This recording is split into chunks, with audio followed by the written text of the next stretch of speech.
Vamos abrir o texto de hoje. Encontra-se em Isaías, capítulo de número 9.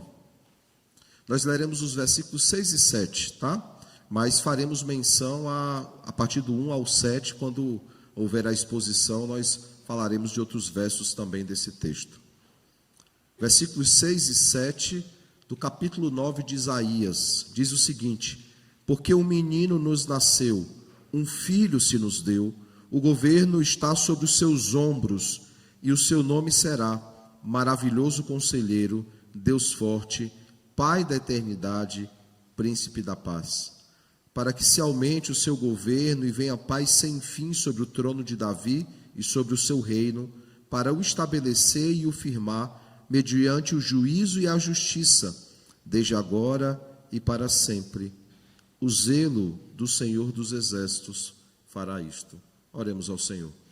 Santíssimo Deus, maravilhoso Pai, graças te damos, Deus, pela tua palavra que acabamos de ler, por tudo que fizemos até aqui, Pai. Até aqui falamos com o Senhor, por meio de cânticos, por meio de leituras, orações, falamos com o Senhor. E agora cremos que o Senhor falará conosco por intermédio da tua palavra, nesse diálogo pactual, onde adoramos o Senhor e o Senhor nos admoesta, nos exorta e nos consola, Pai, como povo da aliança, como povo pactual.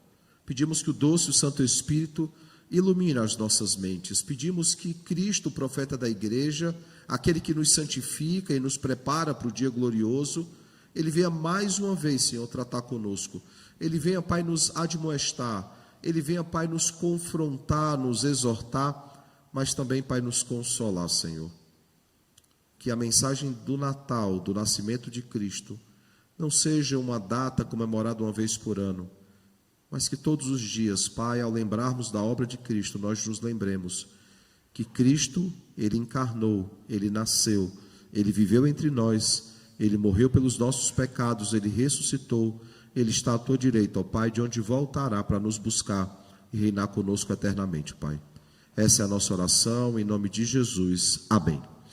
Irmãos, no domingo passado nós olhamos já para Isaías, Isaías capítulo 7, versículo 14, e a virgem conceberá e dará luz a um menino, referindo-se também à sua encarnação, e nós meditamos no tema, o verbo encarnado. E ao meditarmos nesse tema, nós vimos que o nascimento do menino, a encarnação do verbo, demonstra todo o cuidado, toda a graça e toda a justiça de Deus para com o seu povo, e para com aqueles que não são seu povo, relacionando-se à justiça, a justiça que ele traz sobre aquelas nações que não são suas. E esse texto, então, nos chamou a 3 reflexões bem importantes para a nossa vida cristã. A primeira delas é que ele nos chama a confiar no cuidado de Deus. Ele nos chama, irmãos, a lembrar que não depende de nós, não depende das nossas forças. Não somos nós que salvamos a nós mesmos, não somos nós que executamos as coisas, por mais que haja, sim, a responsabilidade humana, mas é o Senhor quem renova as nossas forças, é o Senhor que nos salva por meio do seu Filho, é o Senhor que opera em nós o querer e o realizar, é Ele que completa a boa obra que Ele iniciou nas nossas vidas. Por isso é necessário, irmãos, nós confiarmos completamente no seu cuidado. Quando tentamos fazer as coisas pela nossa própria força, quando tentamos realizar as coisas pela nossa própria capacidade, é quando as frustrações elas vêm, é quando estamos ansiosos, deprimidos, angustiados.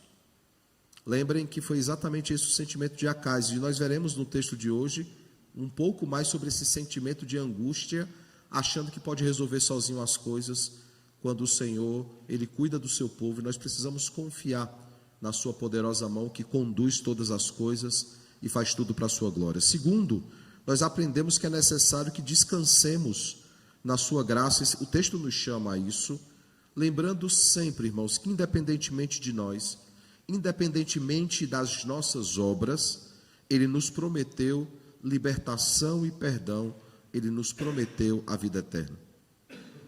2 Timóteo capítulo 1, verso 8 ao 10, quando diz que Paulo não se envergonha daquele evangelho, diz que essa graça ela foi manifestada antes dos tempos eternos, antes que qualquer obra pudesse ser manifesta, porque não se baseia nas nossas obras, mas na obra de Cristo.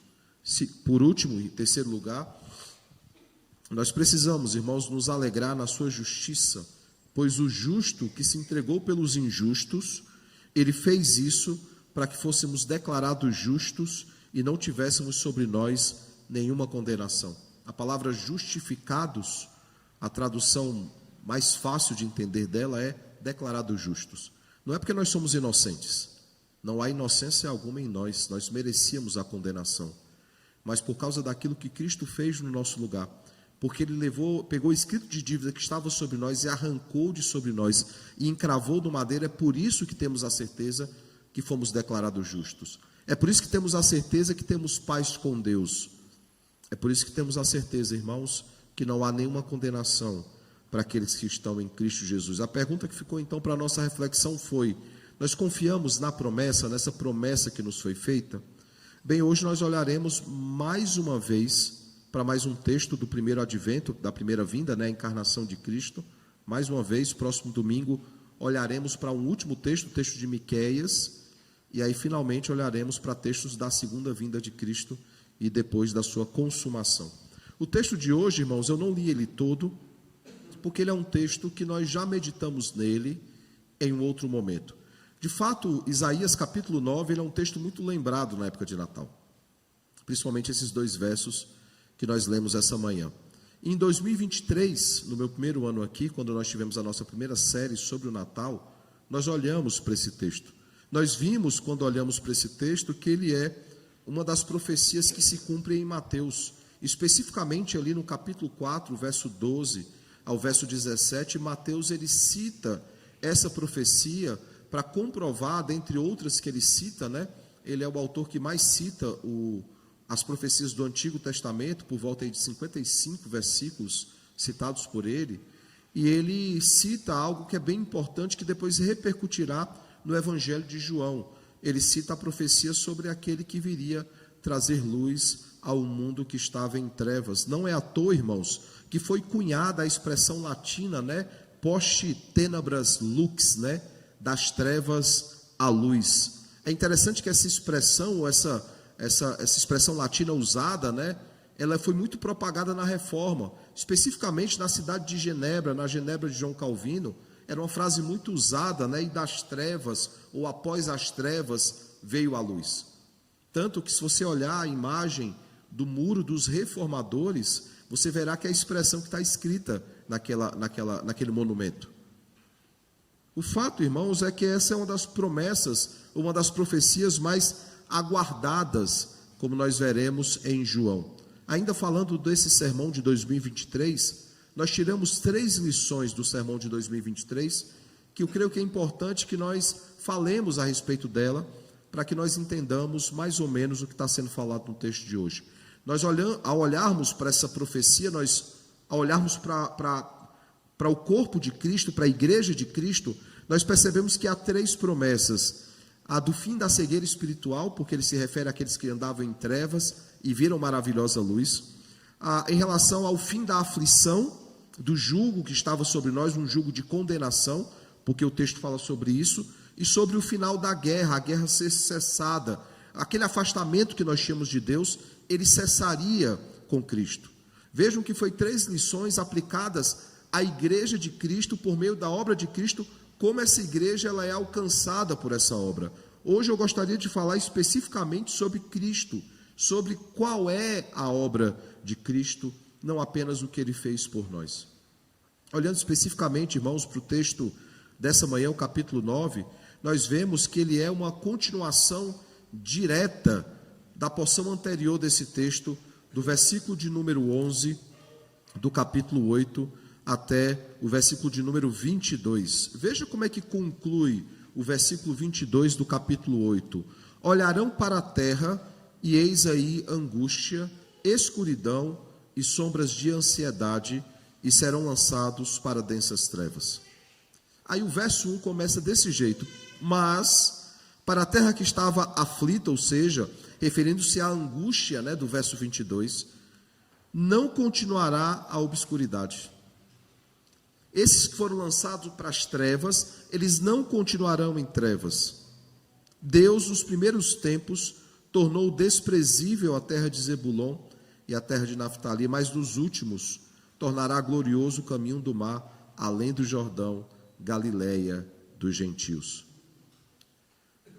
Isaías já estava combatendo a postura de Acais, e os irmãos vão lembrar do sermão passado, porque Acais ele dependia dos seus próprios recursos, ou ele achava que dependia. Ele dependia das suas próprias vontades ou decisões, ou achava que dependia. E o que Isaías está dizendo é o seguinte: aqueles que dependem dos seus próprios recursos, aqueles que dependem das suas próprias vontades, esses caminharão nas trevas, como cegos que não enxergam no escuro. Acais, ele buscou, irmãos, proteção em outros deuses, como vimos no sermão passado. Ele procurou proteção em outras nações, como vimos, em relação à Síria, depois usada como instrumento de Deus para punir a Acais o seu reino. Esse foi o caminho seguido por Acais. Ele se recusou a obedecer, a se submeter às instruções e aos testemunhos do Senhor, o Senhor deixando bem claro que o reino de Israel não prevaleceria contra o reino de Judá. Aqueles que estão perdidos aí na história bíblica, houve um momento que a nação de Israel foi dividida em dois reinos: reino do norte, Israel, reino do sul, Judá. E há um momento aqui, por exemplo, que elas entram em guerra entre elas. De um lado, Israel tinha o apoio da Síria, e do outro lado, Judá buscava apoio da Assíria, duas nações diferentes. Mesmo o Senhor dizendo que eles não seriam derrotados, mesmo o Senhor chamando Acais a confiar nele e a entrar em aliança com ele, Acais decide resolver as coisas com sua própria força e com sua própria capacidade. A Síria, nós veremos então que ela passa de protetora de Judá a alguém que passa a subjugar Judá e a incomodar o povo de Deus. Isso trouxe então trevas, e isso acaba trazendo aí a invasão do reino do norte, inimigo do reino do sul naquele momento, mas que consequentemente depois provocaria a invasão do próprio reino do sul. Essa invasão, irmãos, ela se deu, sabe por onde? Inicialmente, ela se deu por meio de Zebulon e Naftali, as duas cidades citadas aqui no texto dessa manhã, justamente como o texto nos avisa, ou seja, é uma promessa a respeito daqueles dias que Isaías vive e que Acabe vive, mas assim como foi feito no capítulo 7, onde ele está falando de um sinal naquele momento, ele aponta para um sinal futuro, que é o menino que nasceria da virgem. Aqui ele está fazendo a mesma coisa, ele está aproveitando o momento que eles estão vivendo, dizendo que aquele momento aponta para um momento futuro, para uma promessa futura, que Deus, por meio de um rei vindouro, de um rei glorioso, faria brilhar a luz do seu poder, essa luz que liberta, essa luz que tira todo o cativeiro, como vemos no verso 1 e também no verso de número 2, que diz: o povo que andava em trevas viu grande luz, e os que viviam na região da sombra da morte, resplandeceu-lhes a luz. É interessante porque o apóstolo João, quando ele escreve a respeito dessa luz, a respeito do verbo encarnado, que é Jesus Cristo, ele disse o seguinte: a vida estava nele, e a vida era a luz dos homens. A luz resplandece nas trevas, e as trevas não prevaleceram contra ela. Houve um homem enviado por Deus, cujo nome era João. Este veio como testemunha, para que testificasse a respeito da luz, a fim de todos virem a crer por intermédio dele. Ele não era a luz, mas veio para que testificasse da luz, a saber, a verdadeira luz que, vinda ao mundo, ilumina a todo homem.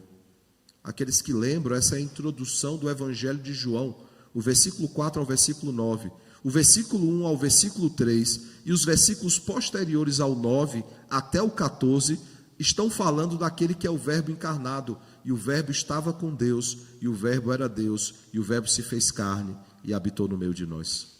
Perceba que João, ele está olhando também para Isaías, para falar a respeito do menino que nos foi dado.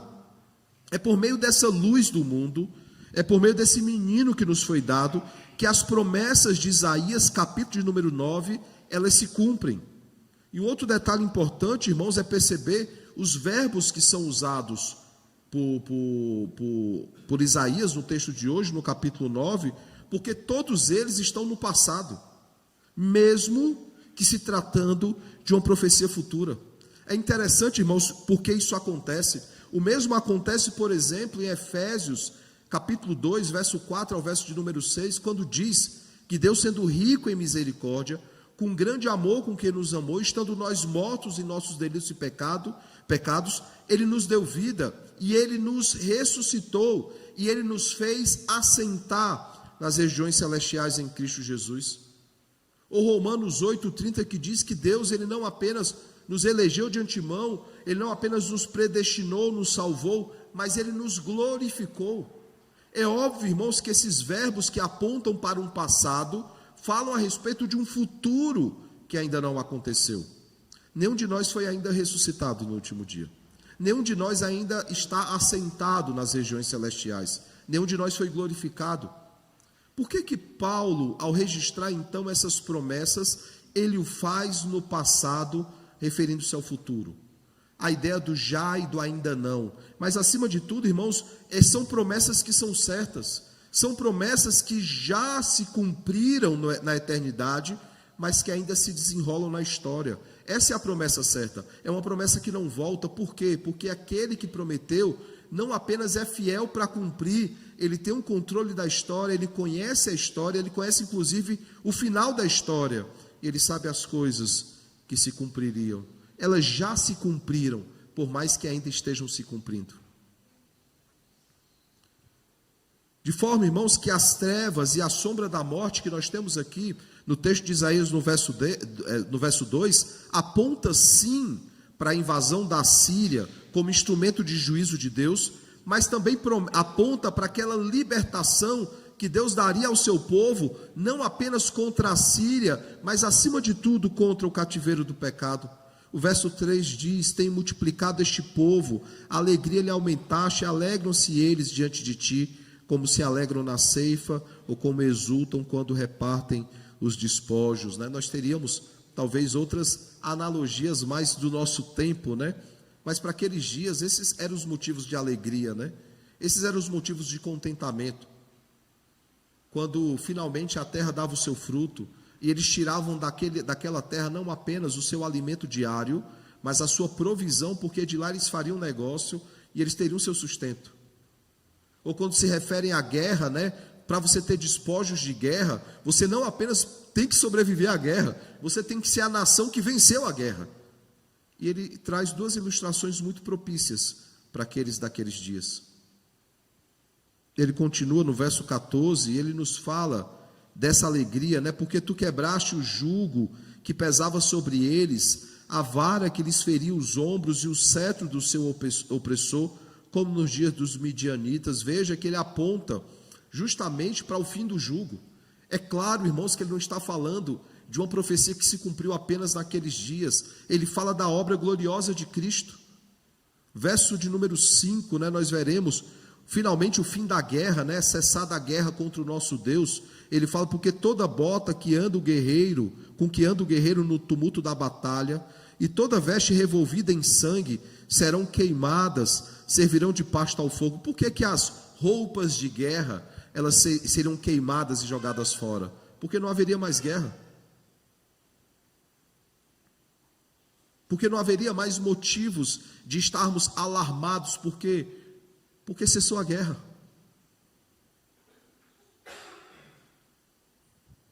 Com o fim da guerra, irmãos, há contentamento em nossos corações e alegria. Por quê? Porque não estamos mais em guerra contra o nosso Deus.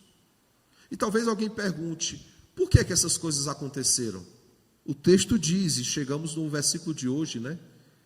Porque um menino nos nasceu. O nascimento do menino é que cumpre todas essas coisas. É o nascimento do menino que traz luz às trevas. É o nascimento do menino que traz alegria em contexto de aflição. É o nascimento do menino que traz contentamento com o fim da guerra, com o cessar da guerra. Essas foram as 3 aplicações que nós vimos no sermão de 2023. Ele cessa a cegueira, ele cessa a aflição, ele cessa a guerra. Tudo cessa com a vinda do menino. Por meio do descendente glorioso que foi prometido pelo Deus zeloso ali em Gênesis 3,15, texto que nós já meditamos. Eu gostaria de olhar para esse texto, irmãos, não mais para a nossa condição de pecadores que somos de fato, mas eu gostaria de olhar para as promessas que são trazidas pelo nosso Senhor. E nós já olhamos em 2023 para essas promessas sobre a perspectiva da igreja, como a igreja foi abençoada pelo Senhor, mas eu gostaria de hoje trazer esse texto para olharmos para a obra gloriosa de Cristo, para a vinda do descendente real, para aquele que fez nova todas as coisas, daquele que foi prometido, aquele que veio para destruir o usurpador e o seu reinado parasita, aquele que tentou usurpar o reinado deste mundo, o príncipe deste mundo que foi completamente derrotado pelo verdadeiro rei. Eu pergunto então, o que é que esse texto ele nos ensina? Quais são as lições que Isaías, usado pelo Senhor, traz a todos nós e que podemos colocar em prática, não apenas porque estamos próximos ao dia do Natal, mas colocarmos em prática todos os dias da nossa vida?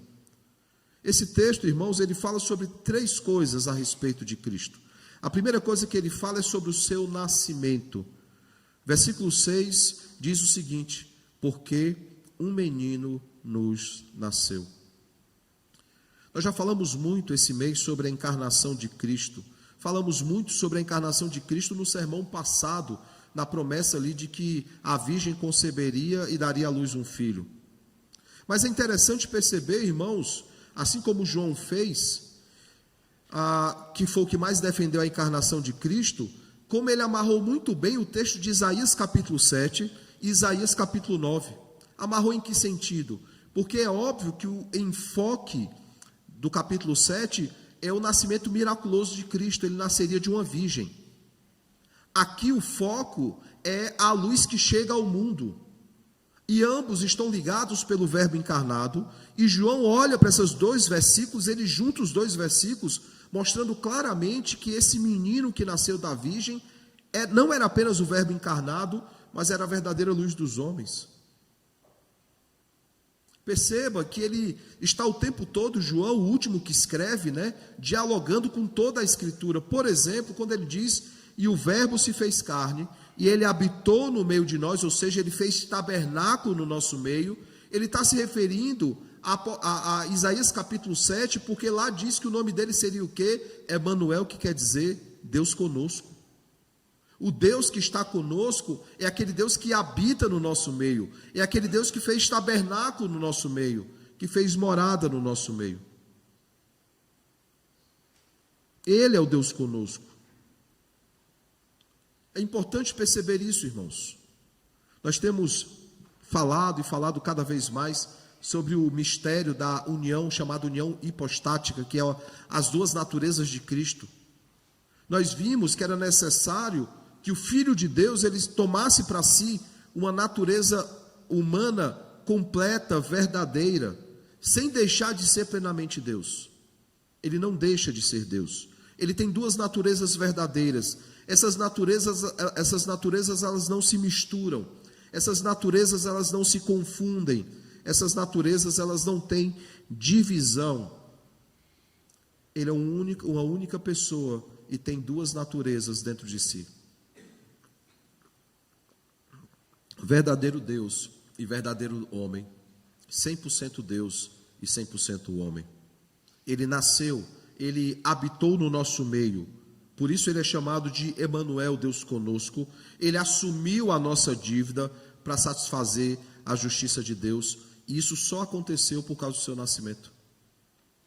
Para que ele fosse homem, para que ele tivesse carne, para que ele fosse o perfeito sacerdote, o justo pelos injustos, era necessário que ele fosse verdadeiro homem. E para que ele fosse um verdadeiro homem, ele tinha que ter encarnado. No Antigo Testamento, nós temos aparições de Cristo. Para quem não lembra, quando aparece a expressão o anjo do Senhor, ali é uma prefiguração, Cristo já aparece lá pré-encarnado. Só que ali é uma teofania. A teofania, por mais gloriosa que ela seja, ou seja, é quando Deus assume a forma de homem, mas não é uma forma permanente, ela é temporária, ela não tem fisicalidade, ele não está encarnado de fato. A teofania, por mais gloriosa que ela seja, ela passa, ela é momentânea. A encarnação, ela é perene. Cristo, uma vez que ele encarnou, ele estará sempre encarnado. Por isso que ele é a imagem visível do Deus invisível. Isso acontece na sua encarnação. Foi necessário que ele nascesse. Foi necessário que ele crescesse em estatura, em graça e conhecimento diante de Deus e diante dos homens. Foi necessário que ele sangrasse. Foi necessário que ele morresse em nosso lugar. E para que isso acontecesse, ele teve que vir como um menino. Ele não brotou do chão. Segunda coisa, irmãos, esse texto, ele não fala apenas da natureza humana de Jesus, ele fala também da sua natureza divina. Veja a continuação do verbo 6. O governo está sobre os seus ombros e o seu nome será Maravilhoso Conselheiro, Deus Forte, Pai da Eternidade, Príncipe da Paz. Há uma versão bíblica, eu espero que os irmãos não a tenham, porque ela não é muito boa, que separa esses 4 títulos de Jesus em 5. Eu não sei quantos já viram. Tem maravilhoso, vírgula, conselheiro, vírgula, não. É maravilhoso conselheiro, Deus forte, Pai da eternidade e Príncipe da paz. Por causa disso, viralizou um vídeo de uma menina pregando, uma criança pregando, dizendo que as 5 pedras de Davi eram maravilhoso, conselheiro, Deus forte, e por aí vai. Eu só quero saber qual foi a pedra que ele acertou na cabeça de Golias.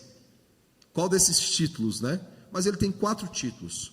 Por que é importante não ter uma vírgula entre maravilhoso e conselheiro? Porque são 4 títulos que são duplos. Cada título desse tem uma característica que é humana e tem uma característica que é divina. Conselheiro, característica humana. Qual é a característica divina? Maravilhoso. Forte, característica humana. Qual a característica divina? Deus. Eternidade, característica divina. O Pai da eternidade, né? O Pai da é a humana. E o Príncipe da paz, e aí é uma grande discussão, né? Qual seria a humana e a divina, mas a humana é o príncipe e a divina é da paz, né? Ele que faz a paz entre nós e o nosso Deus.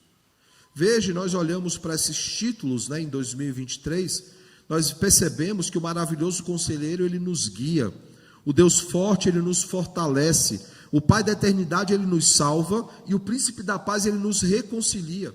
Todos esses títulos, irmãos, ele tem um aspecto que é humano, ele tem um aspecto que é divino, que apontam para as 2 naturezas de Cristo, verdadeiro Deus e verdadeiro homem, deixando bem claro, irmãos, que não se trata de um mero menino. Por que eu digo um mero menino? Porque um judeu ortodoxo, ao olhar para esse texto e nós perguntarmos quem é esse maravilhoso conselheiro, quem é esse menino que nos foi dado, ele vai responder, foi Josias. Porque Josias começou a reinar muito pequeno. O problema, irmãos, é que toda a profecia que aqui está, ela não se cumpriu em Josias, por melhor que ele tenha sido. Eu digo melhor porque normalmente quando nós lembramos dos reis de Israel, nós lembramos de Davi. Nós nos esquecemos, irmãos, que biblicamente falando, o rei por excelência é Josias. O texto diz que não houve antes dele, nem depois dele, rei semelhante, que buscou viver em obediência a Deus e cumprir a sua palavra. A reforma do rei Josias é uma reforma muito profunda que acontece, uma reforma religiosa muito profunda que acontece no meio do povo de Deus. Mas ele jamais poderia cumprir as promessas e a profecia que é feita aqui no capítulo 9. Por isso, irmãos, não poderia ser um mero menino, alguém que nasceu por melhor que ele fosse ou aparentasse ser. Teria que ser alguém que fosse verdadeiro Deus e verdadeiro homem. E esse menino é de fato o Cristo, o Filho de Deus prometido. E todas as promessas desse texto se cumprem completamente na pessoa de Cristo. Ele é o menino que nos foi dado. é sobre os seus ombros que está o governo. Ele é maravilhoso conselheiro, Ele é Deus forte, Ele é o Pai da eternidade, Ele é o príncipe da paz. Não há ninguém, irmãos, que possa receber essas qualificações, porque não há ninguém que seja verdadeiro Deus e verdadeiro homem, senão somente Jesus Cristo. Aquele que encarnou, aquele que se fez justiça em nosso lugar, para que a justiça de Deus não mais nos condenasse. Não mais nos condenasse. Terceira e última coisa, irmãos, aponta primeiro para a sua humanidade, segundo para a sua divindade, e finalmente apresentando-nos a sua humanidade, a sua divindade, mostrando que Ele é verdadeiro Deus e verdadeiro homem. Qual é a última preocupação de Isaías? Falar da sua obra eterna, da sua obra redentora. Versículo de número 7, para que se aumente o seu governo e venha paz sem fim sobre o trono de Davi e sobre o seu reino, para o estabelecer e o firmar mediante o juízo e a justiça, desde agora e para sempre. O zelo do Senhor dos Exércitos fará isso. É interessante essas palavras juízo e justiça, né? Lembra que eu estou falando o tempo todo de quem? De João. João, ele leu muito Isaías, assim como os outros autores bíblicos também leram, claro. Mas João, quando registrando as palavras de Jesus, falando a respeito do Consolador, daquele que viria para nos trazer consolação, referindo-se à terceira pessoa da Trindade, o Espírito Santo, diz que ele nos viria para nos convencer a respeito do quê? Do pecado, da justiça e do juízo. Referindo-se à obra de Cristo, que o Espírito Santo ele aplica em nossos corações. Veja, irmãos, que esse último verso, ele aponta para a sua obra eterna, para a sua obra redentora, o seu reinado eterno, principalmente quando fala firmar mediante o juízo e a justiça, desde agora e para sempre. Não é um reinado que se extingue, não é um reinado que se acaba. Esse reinado ele é eterno, esse reinado ele é perpétuo, esse reinado ele é perene, esse reinado ele permanece eternamente. Como nós já vimos, irmãos, Deus ele havia prometido livrar o seu povo no verso 1 ao verso 3. Ele disse que traria alegria ao seu povo, verso 4, que ele traria o fim da guerra, verso de número 5. E por que ele faria isso? Ele faria isso por causa do menino, no verso de número 6. O menino prometido em Gênesis 3,15. O menino prometido em Isaías 7,14, os dois sermões que nós já vimos.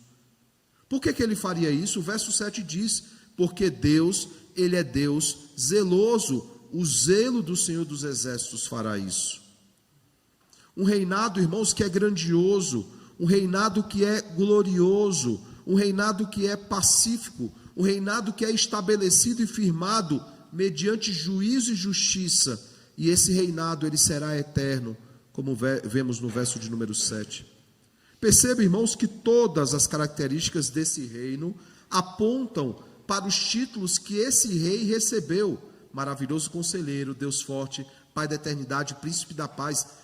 Esse nome, né, porque o texto vai dizer que esses títulos fazem parte do seu nome, né, e o seu nome será, não é os seus nomes serão, ou esses são os seus títulos, não, esse é o seu nome. Esses quatro aspectos, divididos em títulos duplos, né, eles apontam para o nome de Cristo, e para quem não lembra, irmãos, o nome aponta para a pessoa. O nome ele aponta para a pessoa. Por isso que quando nós fazemos uma lista de aspectos, atributos, características, nós falamos, nós nomeamos. O nome, principalmente no contexto aqui que nós estamos vendo, apontava para características de uma pessoa. Por que Jacó se chamava Jacó? Por que Isaú se chamava Isaú? Por que Abrão passa a se chamar Abraão? Por que Sarai passa a se chamar Sara?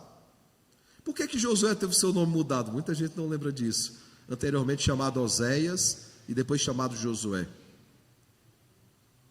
Por que nós temos essas alterações de nome? Porque o nome era escolhido de acordo com características de alguém, ou seja, esse nome que ele tem, que é um nome maravilhoso, aponta para características que ele tem e para aquilo que ele é.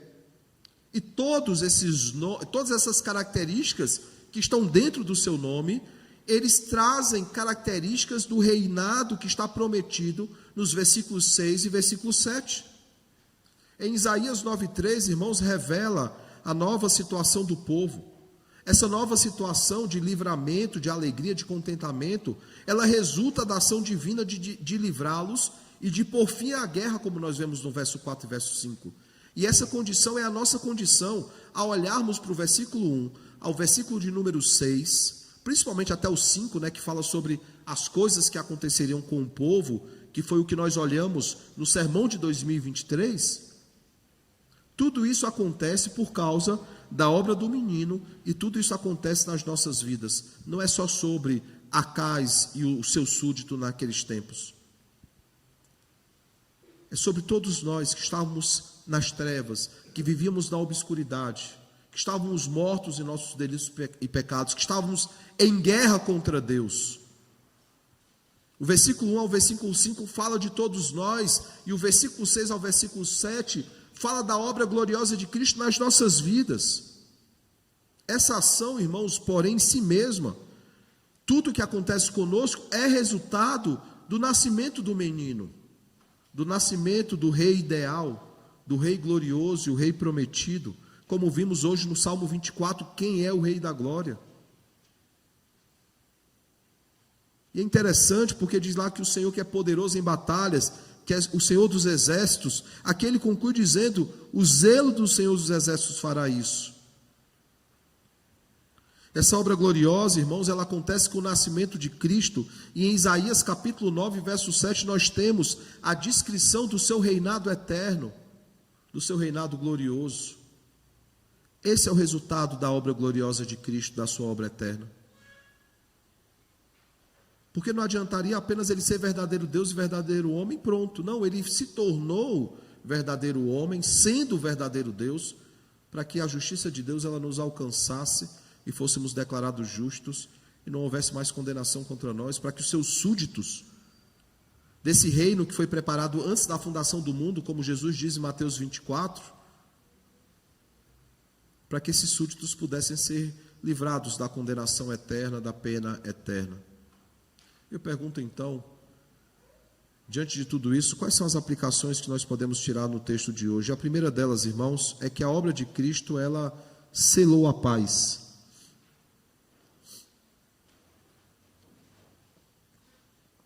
E ao selar a paz, ela nos justificou, e ela encerrou a guerra contra Deus, pois nele nós temos paz, em Cristo nós temos paz. Nós estávamos em guerra contra Deus. Nós éramos por natureza filhos da ira, como Paulo diz em Efésios 2. Diz que o Espírito que atua nos filhos da desobediência já atuou também em nós. Nós estávamos em guerra contra Deus. Nós estávamos em transgressão e inimizade contra o nosso Senhor. E fez-se necessário que alguém assumisse o nosso lugar e levasse sobre si a nossa condenação. E quem fez isso foi Cristo. E no momento que ele fez isso, ele não apenas nos selou para a vida eterna, mas ele selou a nossa paz com Deus. Por isso que Paulo diz em Romanos 5:1, Justificados, pois, mediante a fé temos paz com Deus. Não há condenação para aqueles que estão em Cristo Jesus. Por quê? Porque aquele Deus com quem nós estávamos em guerra e de quem nós éramos inimigos, ele mandou o seu Filho para que a paz ela fosse então selada. Segunda coisa, irmãos, a obra de Cristo, ela nos retirou das trevas, fazendo-nos ver a luz e retirando-nos da região da sombra da morte, como diz Isaías. Não há mais aflição, não há mais angústia, somente alegria. E quando eu falo somente alegria, eu não estou prometendo aqui uma vida de alegrias apenas, mas de contentamento. Aquele que é contente, como Filipenses ensina a viver, vive em contentamento mesmo em situações adversas, mesmo em situações de dificuldade. O sentido da alegria plena aqui é que não há mais angústia em relação ao nosso futuro. E eu não me refiro ao futuro daqui 5 minutos, 10, um dia, uma semana.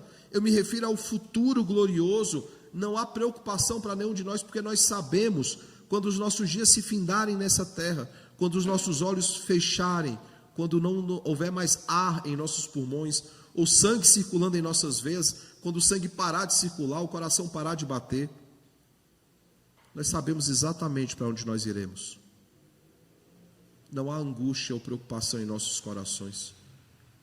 Por isso que normalmente o ofício fúnebre de alguém que morreu em Cristo é diferente de um ofício fúnebre de alguém que morreu sem Cristo. Porque por mais que haja dor, por mais que haja saudade naquele momento, há a plena certeza de que aquela pessoa finalmente descansou no Senhor. Isso acontece, irmãos, porque o Senhor nos retirou das trevas, nos libertou do cativeiro do pecado. A obra de Cristo selou a paz, a obra de Cristo retirou-nos das trevas, a obra de Cristo nos admitiu em seu reino, um reinado que é eterno, um reinado que é pacífico, um reinado que é justo, um reinado que é zeloso, um reinado que é glorioso, onde nós, súditos, temos a alegria de servir ao nosso Deus. Isso só acontece por causa da obra redentora do grande rei. Que rei trava batalhas pelo seu próprio povo? É uma frase interessante da história, né? Seriam muito bons, isso é eternizada em um filme, né, chamado Troia, né? Seria muito bom se os reis travassem as suas próprias batalhas. E o que dizer de um rei que trava uma batalha que não é sua? O que dizer do rei glorioso, Cristo Jesus, que travou uma batalha que era nossa e nenhum de nós poderíamos vencer? E ele travou em nosso lugar, para que fôssemos vitoriosos nele. E ele nos recebe como seus súditos. E ele nos recebe como seus servos, como seus amigos. Eu pergunto então, irmãos, estamos alegres? Estamos de fato contentes? Que o bom e eterno Deus, irmãos, traga à nossa memória o motivo da celebração desses dias. Nós celebramos o Natal esses dias por causa do menino que nos foi dado. Não é por causa dos presentes, não é por causa dos jantares, dos amigos secretos, dos momentos de comunhão entre família. Não, nós nos alegramos nesses dias por causa da obra gloriosa de Cristo. Por meio da sua obra, irmãos, nós temos a plena certeza que estaremos com Ele eternamente. Por causa da sua obra gloriosa, nós temos a plena certeza que não somos mais cegos, aflitos, ou não estamos mais em guerra.